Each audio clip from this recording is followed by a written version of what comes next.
Hermanos, continuamos en el libro de Efesios. Queremos terminar esta porción que leímos la semana pasada con algunas otras cosas importantes que el Señor quiere que nosotros veamos en esta mañana, que tienen que ver con el equipamiento y la edificación del cuerpo de Cristo. Hemos titulado así el mensaje en esta mañana: equipamiento y edificación del cuerpo de Cristo. Yo le quiero dar gracias a Dios por Yoli, que es la que traduce los mensajes al español.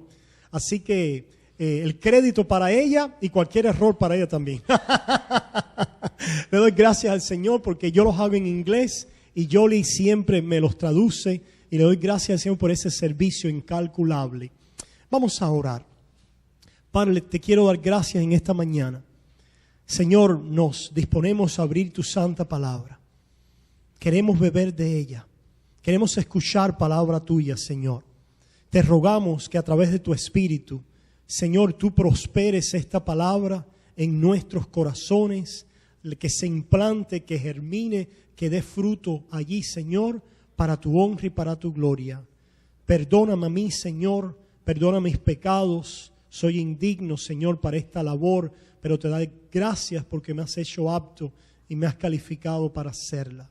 En el nombre de Jesús. Amén, Señor, y amén. Efesios 4, queremos en esta mañana mirar al cuerpo de Cristo, que es la iglesia, y preguntar cómo es que una iglesia crece. ¿Qué es necesario para que la iglesia crezca?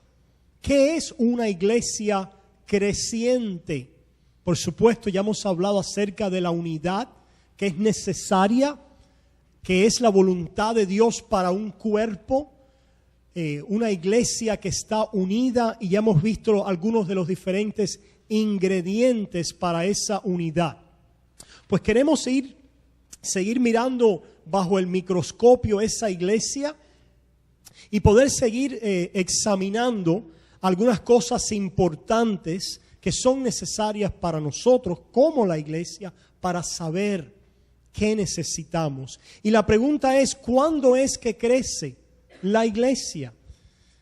¿Cómo puedes identificar una iglesia que está creciente? Y alguien puede decir, bueno, pastor, cuando vemos que hay muchas personas, la iglesia está creciendo. Y a eso podemos decir, eso puede ser verdad.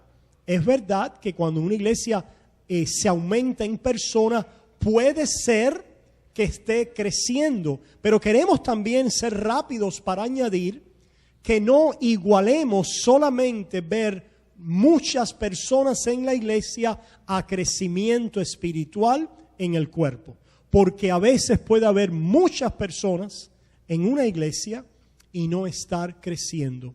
Como a veces hay personas, un grupito pequeño en la iglesia, y ese cuerpo está en salud y está creciendo.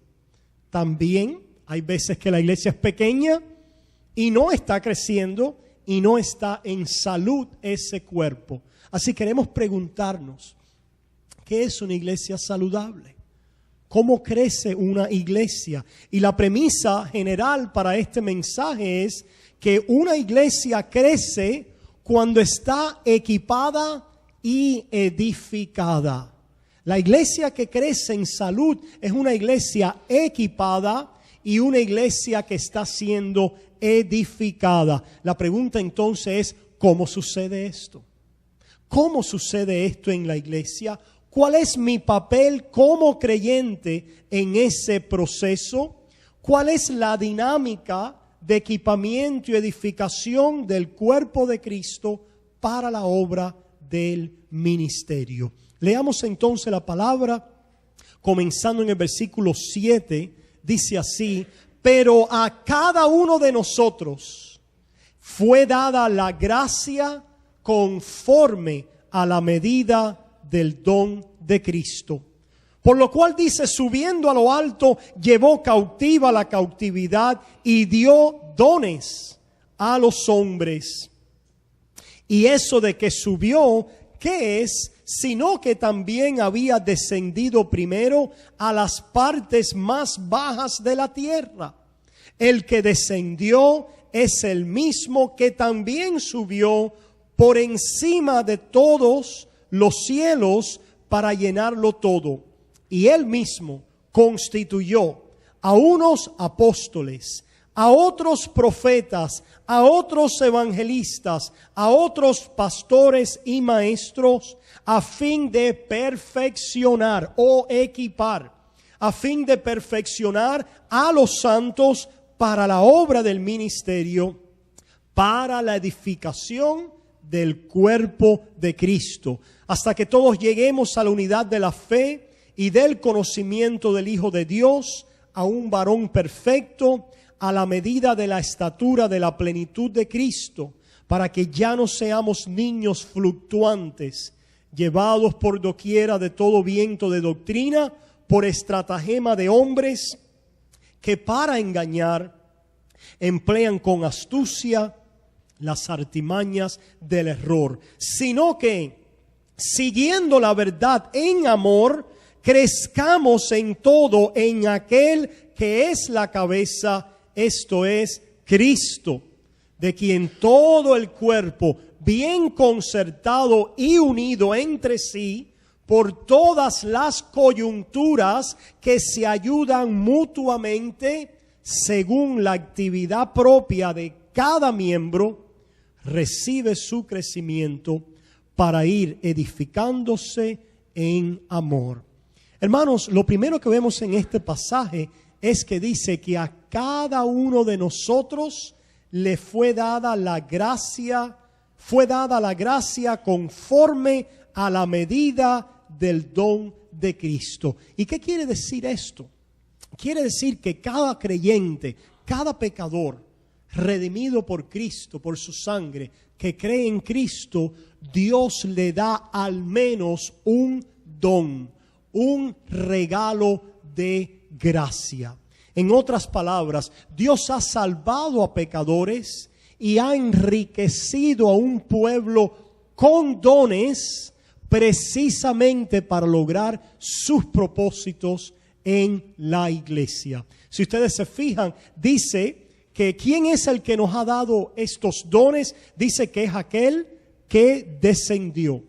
Dice que Cristo subió, pero dice que antes de subir, llevando a la cautividad cautiva, primero dice que descendió. Y lo que tenemos aquí es la idea de alguien que ha venido a este mundo a libertar a cautivos. El Señor Jesús en su palabra dice que Él vino para liberar a los cautivos del diablo. Nuestra condición humana era estar cautivos, en cadenas, en tinieblas, bajo opresión del diablo. ¿Cómo es que el diablo mantenía esta esclavitud? Mantenía la esclavitud por causa del pecado, que es nuestro, y producto de ese pecado, la muerte. El pecado que entró a través de Adán y Eva y la muerte que vino como consecuencia es el derecho que tenía Satanás para mantenernos cautivos. Y alguien dice, pero ¿cautivos para qué? Bueno, usted se fija que alguien que está en prisión no puede disfrutar ¿de qué? Del mundo, de la vida, de sus familias. Es muy triste estar en prisión y estar en cautiverio. A mí me gusta a veces ver los programas en inglés que se llaman Lock Up, donde a veces muestra la vida en prisión. De alguna manera me sobrecoge adentro ver a esas personas que han sido deprivadas de su libertad y todo lo que sufren y pasan en estos lugares. Pues yo no sé si usted ha pensado en usted antes de Cristo como alguien que estaba cautivo, en cautiverio, en prisión. ¿Y de qué se le había deprivado? Se le había deprivado precisamente de tener y disfrutar una relación con el Dios que le creó. Se le había deprivado de estar en comunión con el Dios de la vida. Se le había deprivado por el pecado y la muerte de caminar en vida, en disfrute con ese Dios que dice la palabra es la fuente de toda buena dádiva, que Él es la vida. Estábamos en cautiverio porque estábamos muertos en delitos y pecados, separados de la vida de ese Dios. No podíamos servirle, no podíamos vivir para Él, no podíamos disfrutarle, no podíamos vivir para su gloria. Eso significaba nuestro cautiverio. Pero no significaba solamente que no pudiéramos servirle, vivir para su gloria, amarlo y disfrutarlo, sino que también estábamos en cautiverio en nuestras relaciones humanas. El pecado y la muerte y la esclavitud de Satanás nos ha deprivado de una relación correcta con Dios y de una relación correcta ¿con quién? Con el prójimo. ¿Por qué es que vivimos en guerra? ¿Por qué es que las comunidades están rotas? ¿Por qué es que las naciones, verdad, y las vidas en familias están destruidas? Por causa de la esclavitud del hombre como resultado de su pecado, la muerte como consecuencia y el esclavista aprovechador, ¿verdad?, que nos mantenía en esa esclavitud. A ese mundo vino Jesús a traer libertad a los cautivos. Por eso es que el Señor dice, ¿verdad?, dice su palabra, que Él ha venido a liberar a aquellos que estaban oprimidos por el diablo. ¿Y qué se necesitaba para esa libertad? Se necesitaba alguien que descendiera tan bajo como usted y yo habíamos descendido. Pero se necesitaba alguien que fuera santo. Alguien que no pecara en la misma manera como tú y yo habíamos pecado. Alguien que fuera sin pecado. Alguien que pudiera pasar por este mundo y que Satanás no le pusiera las cadenas. ¿A quién le pone Satanás las cadenas? A los que pecan. Los que pecan y están separados de Dios y fuera de Cristo están en cadena. Se necesitaba alguien que viniera a este mundo, que cuando Satanás tratara de ponerle cadenas, no pudiera ser encadenado. Y ese es aquel del cual Juan dijo, he aquí el Cordero de Dios que quita el pecado del mundo. ¿Y por qué es que Él podía quitar el pecado del mundo? Porque Él fue sin pecado.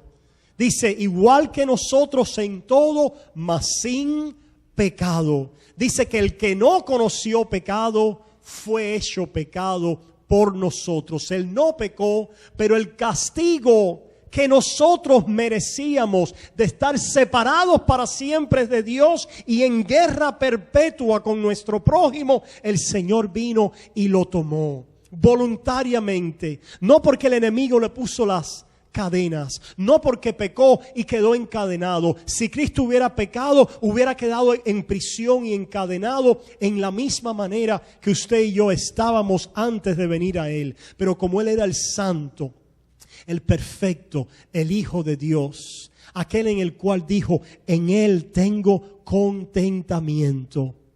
Aquel que los discípulos vinieron a conocer y a ver como el Mesías prometido, como el Hijo de Dios, el Cordero de Dios, perfecto y santo, para darse en rescate por nuestros pecados.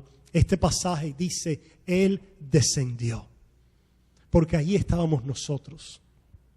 Porque de tal manera amó Dios al mundo, que dio a su Hijo unigénito. ¿En qué misión? En misión de descender. Dice que no estimó el ser igual a Dios como cosa que aferrarse, sino que se despojó. Y dice Filipenses capítulo 2, y se hizo obediente, y obediente hasta la muerte, y muerte de cruz. Eso es lo que quiere decir el pasaje. Por Cristo descendió en su misión de rescate. Lo hizo para salvar un pueblo. Lo hizo para rescatar a pecadores de sus cadenas. Y cuando lo hizo y venció la muerte y dio su vida y dijo, terminado es, entonces había llegado el rescate de los hombres a este mundo, porque había habido uno en este mundo que le dio obediencia a Dios perfecta, que lo amó perfectamente y que amó al prójimo de una manera perfecta y pagó el rescate y la deuda de muerte. Y no solo murió, sino que después resucitó, lo cual es el sello que esa obra de rescate había sido aceptada, y subió. ¿Y qué pasó cuando subió? Lo que pasó cuando subió es que llevó a los que estaban cautivos con Él. Por eso es que dice la palabra de Dios que nosotros estamos sentados ¿dónde? En los lugares celestiales con Cristo Jesús. Yo sé que a veces las circunstancias, yo sé que a veces el mundo, yo sé que a veces nuestra carne se nos olvida. Se nos olvida lo que Cristo ha hecho por nosotros y lo que ha comprado para nosotros. ¿Y que ha comprado para nosotros? Libertad de las cadenas, libertad de la condenación, libertad del infierno, libertad del esclavista. Y nos ha sentado en los lugares celestiales con Cristo Jesús. ¿Qué quiere decir eso? Que aquello de lo cual estamos deprivados, ya no estamos deprivados. Ya tenemos acceso a ese Dios por la sangre del Cordero. Pequeño paréntesis para aquellos que quizás dicen: oh, yo estoy sentado en los lugares celestiales, soy llamado a ser rico, a tener toda la riqueza de este mundo. Eso es una tergiversación del Evangelio, ¿verdad? Hay una prosperidad que viene para el Hijo de Dios. Claro que sí. El Señor bendice a su pueblo y a sus hijos. Pero esto no tiene que ver primero con las cosas materiales, pueblo. Esto tiene que ver primero con esa esclavitud y cautiverio espiritual, el que nos encontrábamos bajo la opresión de Satanás. Ahora tenemos acceso a Dios. Ahora somos justificados pues por la fe, tenemos paz para con Dios y ahora podemos tener paz con nuestro prójimo. Y dice que el Señor hizo esto y nos llevó con Él, nos sentó. Es como cuando un general de antigüedad tenía un triunfo. ¿Y qué hacían los generales? Cuando despojaban a los enemigos de sus riquezas, estos generales romanos traían todos este botín. ¿Y a quién se lo daban? A sus seguidores, a su ejército, a su pueblo. Pues dice esta palabra que ese Cristo que descendió y venció y ascendió y nos liberó, dice que ha dado dones. El botín ha sido ¿qué? Repartido en su pueblo. ¿Para qué es ese botín? Para que tengamos acceso a Dios.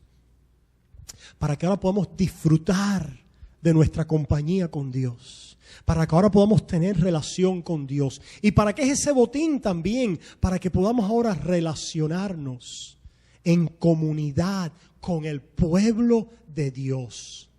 Si ustedes se fijan, ya ahí caemos en el tema de la iglesia. El Señor nos ha libertado para traernos al seno de la iglesia. ¿Y cómo nos ha llamado a pertenecer a la iglesia? Dándonos dones, enriqueciéndonos con un don. ¿Qué quiere decir un don? Los dones del Espíritu son dados del Señor para que nosotros podamos encajar en el pueblo de Dios. En otras palabras, pudiéramos decirlo también de esta manera: ¿cómo yo sé que yo soy llamado a estar en el pueblo de Dios? Porque Dios me ha dado dones. Dios te ha enriquecido. Lo triste es que muchas personas están pensando solo en ir a la iglesia para que Dios nos enriquezca, para después ¿qué? Salir al mundo y vivir en el mundo las vidas de placeres, de deleite que nosotros queremos vivir en el mundo. Pero Dios nos ha enriquecido para nosotros venir y juntarnos como pueblo y vivir vidas de pueblo en comunidad como el pueblo de Dios. Los dones que Dios nos ha dado es precisamente para conectarnos. Dios te ha salvado para que puedas conectarte con Él, que era su plan, ¿verdad? El plan que vemos revelado allí en el huerto del Edén, a donde Dios siempre iba a ir, es a un hombre que estuviera conectado con Él, pero no solo que estuviera conectado con Él. Vimos hoy en día un cristianismo, sobre todo en los Estados Unidos de América, donde yo me conecto con Él yo solo. Donde quiera, yo no necesito a la iglesia. Yo no necesito al pueblo de Dios. Vivimos en tiempos, sobre todo en los Estados Unidos de América, si ustedes se fijan, abundan los kits de do it yourself, ¿verdad? ¿Cómo se dice en español? Hazlo tú mismo. Ahí tengo mi kit, tengo mi juego de hazlo tú mismo.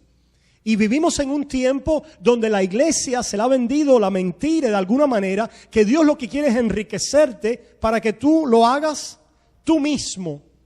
Pero eso es ajeno a la Escritura, es ajeno a la enseñanza del Nuevo Testamento, del propósito de Dios de enriquecernos. Dios nos enriquece para que ahora nos hagamos los unos a los otros.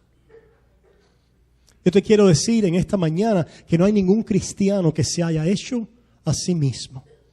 Que no hay ningún cristiano maduro, no hay ningún cristiano que verdaderamente ha alcanzado madurez en la vida cristiana que se ha hecho a sí mismo.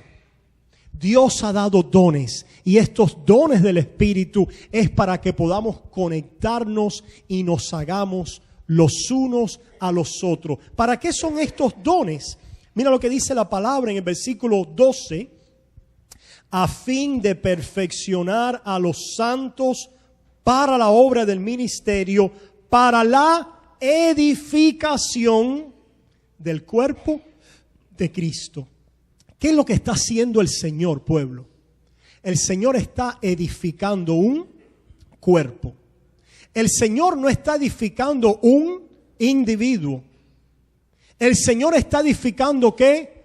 Un cuerpo, una comunidad de creyentes. Por eso si ustedes se fijan, yo le he llamado esto atención con anterioridad. El Señor no dice donde quiera que haya solo uno en mi nombre, ¿no? Donde quiera que haya, ¿qué dice la palabra? Qué interesante, ¿has pensado en eso antes? Donde quiera que haya 2 o 3 en mi nombre. La palabra de Dios nos llama a congregarnos. Yo solo no me puedo congregar. La palabra congregar involucra que yo me junto ¿con quién? Con alguien. Yo me tengo que congregar. No me puedo agregar yo solo. No me puedo congregar yo solo. La idea de Dios es que quiere darte crecimiento, perfeccionarte, equiparte, proveer lo que falta en tu vida y hacerte crecer como parte de un cuerpo, de una comunidad, porque para eso te está preparando. ¿Para qué te está preparando el Señor? Para una comunidad de una Jerusalén ¿qué? Celestial. ¿Cuántos están ahora aprendiendo a vivir en comunidad? En Cristo Jesús. En Cristo Jesús. No estamos hablando de comunismo, ¿verdad? No quiero que tomen la idea errónea, ¿verdad? Estamos hablando de una comunidad. ¿En qué consiste esta comunidad? Mira lo que dice ahí en Efesios capítulo 2. En Efesios capítulo 2, versículo 21 y 22. Ya pasamos este versículo, pero ahora lo traemos a colación porque es parte del tema que estamos tratando, de ser edificados. Versículo 21 y 22. Mira lo que dice. En quien todo el edificio bien coordinado va creciendo para ser un individuo santo en el Señor. Dice, para ser un templo. Ya que me pastor, ¿y cómo santificamos este templo? ¿Le echamos aceite? ¿Le tiramos cosas a este templo para que se santifique? No, pueblo. No es el templo el que se santifica, templo físico. No son los ladrillos lo que se santifica. Si ustedes se fijan, Dios siempre ha querido un templo. Y en el Antiguo Testamento tenemos la idea de un templo. ¿Y quién le va a edificar casa a Jehová? Pero mira lo que dice aquí. En quien todo el edificio bien coordinado va creciendo para ser un templo ¿qué? Santo en el Señor, en quien vosotros, ahora insértese usted ahí. Ese templo dice, en quien vosotros también sois juntamente edificados. ¿Para qué? Para morada de Dios en el Espíritu. Hermano, yo no sé usted, pero aquí hay tanta revelación. El tiempo no me alcanza. Pudiéramos estar aquí, ¿verdad? Varias semanas, hermano. ¿Cuántos de nosotros hemos dicho, ay, como me edifiqué hoy? El mensaje hoy me edificó. Yo te voy a decir cómo es que el mensaje te edificó. El mensaje te edificó si después tú eres edificado juntamente en el cuerpo de Dios. Pero si un mensaje te edificó, dices tú que te edificó, y después tú sales y sigues ¿cómo? Con el kit de ¿qué? De hazlo tú mismo. El mensaje no te edificó, no logró su propósito. Sigues tú tratando de edificarte ¿a quién? a ti mismo, porque la verdadera edificación de los santos es que podamos ser un templo, un edificio santo en el Señor. Volvemos a la idea del Antiguo Testamento. Nosotros sabemos que le hicieron una tienda, un tabernáculo por orden del Señor. Y en algún momento David, después de tener victoria de sus enemigos, mira afuera y ve la tienda del Señor y dice, caramba, el Señor está viviendo allá en esa tienda y yo aquí en este palacio, pues tengo que hacerle un templo. Y el Señor le dice, ¿y quién te ha dicho a ti que yo habito en templos de manos? ¿Quién te ha dicho a ti que yo necesito templos de manos? Ahora, era la voluntad de Dios que se le erigiera un templo, pero tenía un propósito. Y el propósito que Dios quería enseñar es que ese templo que Él quería que se levantara, no fuera para que el pueblo adorara ese templo o pensara que Dios estaba de alguna manera enclaustrado allí o que vivía allí, sino era para ser un símbolo y un tipo del verdadero templo espiritual que un día Dios levantaría. ¿Quién es ese templo espiritual? La iglesia, cada uno de nosotros unidos. Es el templo donde nosotros nos edificamos. Es el templo, o como dice allá Pedro, las piedras preciosas que Dios va juntando para edificarnos como un templo. ¿Y qué dice? ¿Para qué es el templo? Dice, ¿cuáles son las características del templo? Dice que es un templo, ¿qué? Santo. Un templo santo en el Señor. Por eso es que dice la palabra que nosotros somos luz y sal de la tierra. Hemos perdido el impacto en este mundo porque la iglesia como templo no está siendo luz y sal de la tierra. Mi oración es que esta iglesia de Tamiami pueda escucharse y que pues se pueda levantar como un templo santo donde sus miembros e integrantes estén en tal relación que el mundo pueda saber, allá hay una Jerusalén santa. Vayamos al templo, no es el edificio, sino vayamos a donde están los santos congregados, que han sido separados para Él, que están creciendo en Él. Mira lo que dice, en quien vosotros también sois juntamente edificados para morada de Dios en el Espíritu. ¿Dónde está morando el Señor? Allí en nuestro unir, en nuestra relación como pueblo y como creyente. Pastor, ¿quiere decir que yo solo no puedo tener? No, hermano, no estamos diciendo eso. Lo que estamos diciendo es que Dios todo lo que hace allí en tu soledad contigo es para traerte ¿a dónde? A morar al lado de tus hermanos en un templo santo, donde Él pueda vivir, donde su vida se manifieste, donde su carácter y su naturaleza brille en esa comunidad, en esa relación. Nuestro Dios es un Dios de relación, de comunión. Por eso es que Él está en relación en su propio ser. Dios Padre, Dios Hijo, Dios Espíritu Santo. Tres personas, un ser, un Dios, tres personas en comunión. Y hay una alegría y una felicidad eterna y perfecta en esa comunión intratrinitaria. Y ese Dios perfecto en alegría se ha querido crear para compartir esa perfección y esa vida, trayéndonos en relación con Él y trayéndonos a una comunidad donde Él viva. Hermanos, eso es lo que nosotros vemos en Apocalipsis. Dice que ahí no habrá ¿qué? Templo. Nuestras imperfecciones en este mundo es que todavía nos hace tener ¿qué? Algo para, es nuestra debilidad, porque si empieza a llover nos mojamos, porque si el sol nos da muy duro, nos quemamos, que necesitamos guarecernos. Pero si ustedes abren la palabra en Apocalipsis y ustedes ven la nueva Jerusalén, nuevos cielos, nueva tierra, y dicen, en ella no habrá templo. Dice, no tendrán más necesidad ni de la luz del sol, ni del día, ni de las lumbreras, porque dice que Cristo, el Cordero de Dios, dice que será ¿qué? Su luz. Y estaremos allí bajo ese cordero para siempre, por toda la eternidad, en una relación legítima, poderosa, de vida con Dios, recibiendo vida, adorándolo en vida y compartiendo vida. La iglesia ahora es el reino de Dios que se ha acercado. Y es el comienzo y el depósito y el principio de esta obra que será consumada. ¿Dónde? En nuevos cielos y en nueva tierra. Ese es el gran plan de Dios, hermano. Y para eso Dios nos ha dado dones. ¿Qué cosa es un don? El don es aquello que Dios te ha dado a ti para que tú puedas entonces ayudar y servir a tu prójimo, a tu familia en Cristo. El don es algo que viene del Espíritu de Dios, no es un talento natural.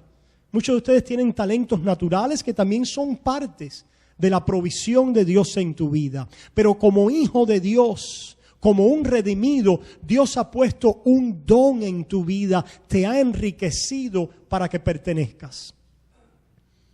Para que pertenezcas en el cuerpo de Cristo. ¿Por qué? Porque en ese cuerpo de Cristo las relaciones son relaciones de servicio mutuo. Relaciones de servicio mutuo. ¿Cuál es el don que Dios me ha dado? A veces nos preocupamos mucho por el qué hacer, ¿verdad? ¿Cuál será ese don? Y hablaremos más de eso, ¿verdad? Porque el Señor te lo va a aclarar muy fácil. Pero lo primero que tienes que pensar es que ese don es dado para que pertenezcas. Para que pertenezcas. Para que puedas conectarte. ¿Y cómo es que perteneces y te conectas? Cuando sirves a tu hermano. Quizás antes de cuántas veces vamos a ver qué don, a discernir los dones. Lo primero que tienes que pensar es, ¿cómo es que Dios quiere que yo sirva a mi hermano?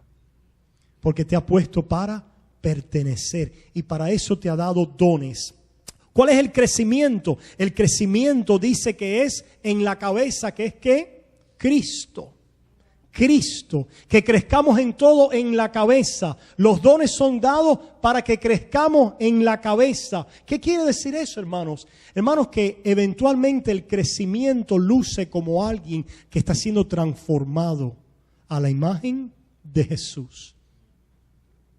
¿Cómo yo sé que yo estoy en crecimiento en el cuerpo? Cuando estoy siendo transformado a la imagen de Jesús. ¿Pero para qué vino Jesús a este mundo? ¿A qué? A servir. Y si yo estoy siendo transformado a la imagen de Jesús, va a pasar algo en mi vida. Yo voy a querer ¿qué? Servir. Ejemplos he dado.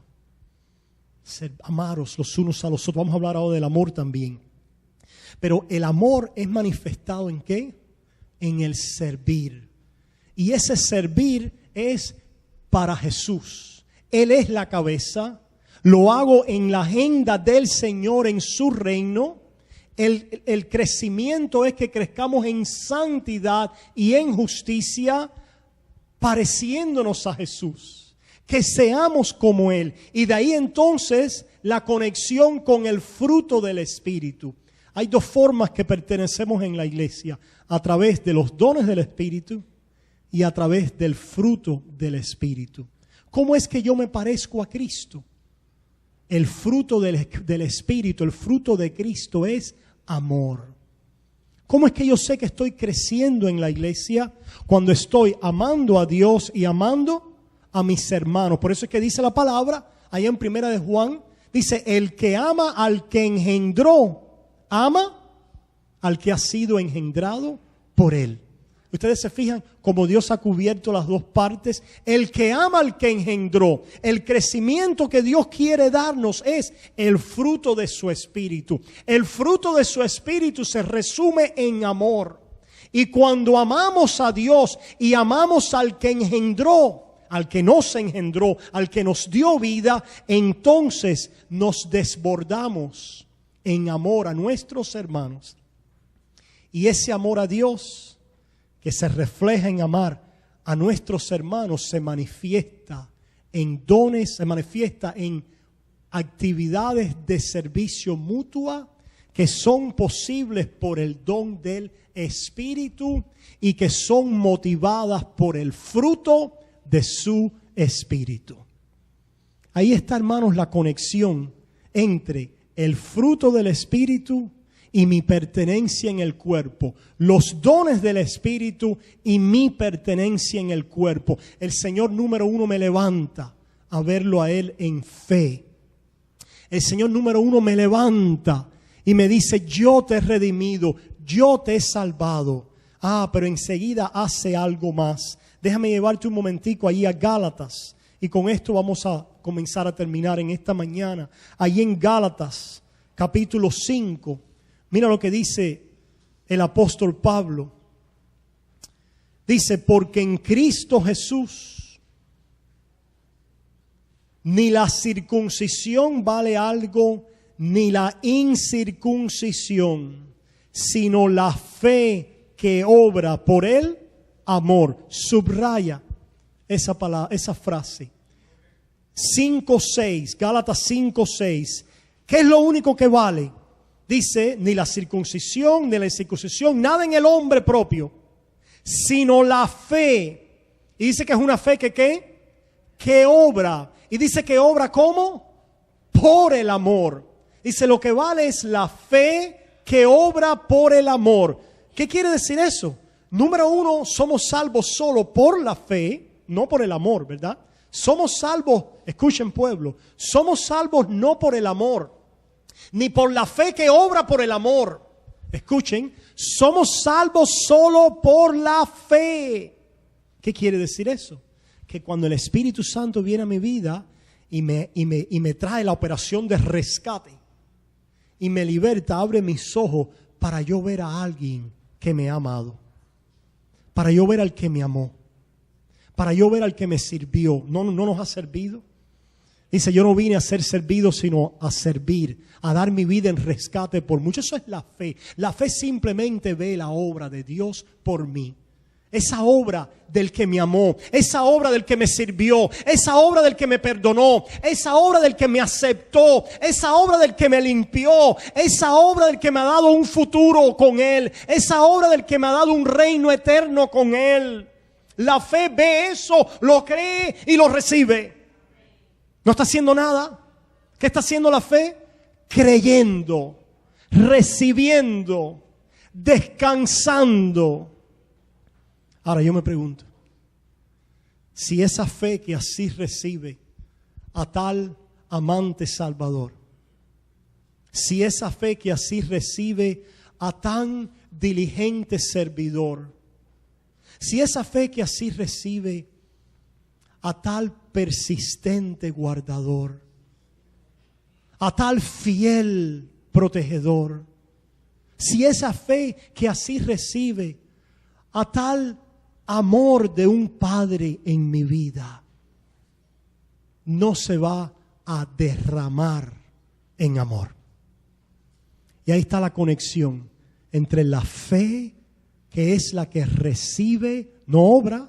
Primero, lo único que hace es que recibe, cree, se arraiga en la obra del amor de Dios por mi vida. Por eso es que dice Pablo en Gálatas 2:20, porque lo que ahora vivo en la carne, lo vivo en la fe de aquel que me amó y se dio a sí mismo por mí. Y por eso es que vemos a Pablo que moverse. Dice: el amor de Cristo me constriñe. Ese Cristo que te amó, que te recibió y que te perdonó, es el Cristo que a través de la fe trae frutos a tu vida. El fruto no es algo que nosotros nos remangamos las mangas y le damos ahí para dar fruto. El fruto lo damos por la fe. ¿Quién es el que da frutos? El que ve delante de sus ojos al amante Salvador. El que ve delante de sus ojos magnificado al gran Redentor, al gran amante, al gran perdonador. Ese es el que da el fruto. ¿Qué fruto? Del amor.